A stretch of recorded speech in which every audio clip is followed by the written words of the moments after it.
Good morning, friends. From Sri Mahavir Mawadi High School, I am R.A. Jha. Through this video, trying to teach you about poem appreciation, which is a very important part of your activity sheet. Go through the video and try to understand about the poem appreciation. Hello friends, we are going to discuss on poem appreciation, which is a very important activity in your activity sheet. Appreciation of poem means information of its subject, message, type of language used, theme of the poem and its title, poet's name, etc.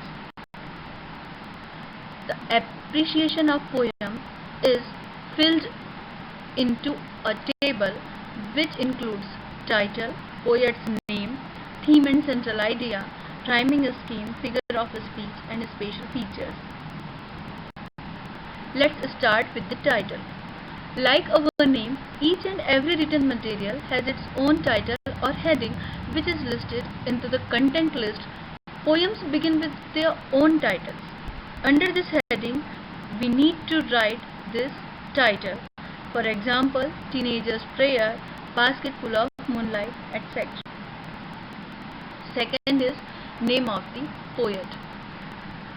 Information for this heading is about the poet or the narrator of the poem, which can be filled in two ways. First is name of the poet, which is normally appears at the last of the poem. Learners must know the poet's name of the poem. And second is when the name of the poet is unknown. This can be filled as anonymous. Note it carefully that if you do not know the poet's name, then it does not mean it will be anonymous. Anonymous means no one knows the narrator of the poem. Next is the central idea or theme of the poem. Central idea or theme of the poem can be defined by the answer of some questions as who is the speaker in the poem, what does the speaker want to say, what is the topic or the subject in the poem. Try to get answer of these questions. With the help of this answer, you can get the central idea of the poem.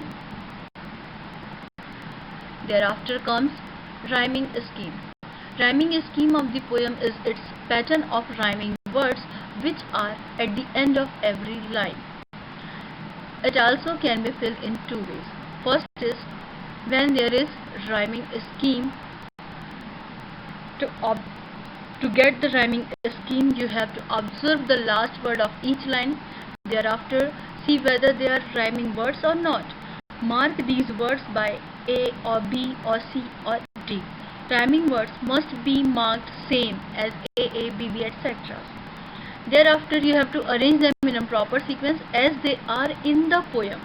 Rhyming scheme of the poem may be written as A, B, B, A, B, C, D or A, B, etc. whatever it be. And in the second condition is when there is no rhyming words. In that case, we will write there the poem is an example of free verse.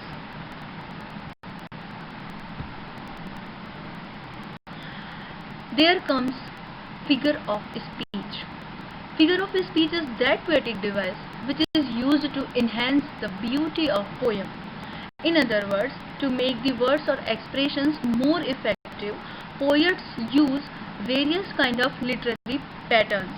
They may be similarity, comparisons, repetition of words and alphabet as well, and there may be normal order of sentence construction is in reverse manner. All these various patterns have their own identification known as figure of speech. These can be described as simile, metaphor, inversion, hyperbole, repetition, etc.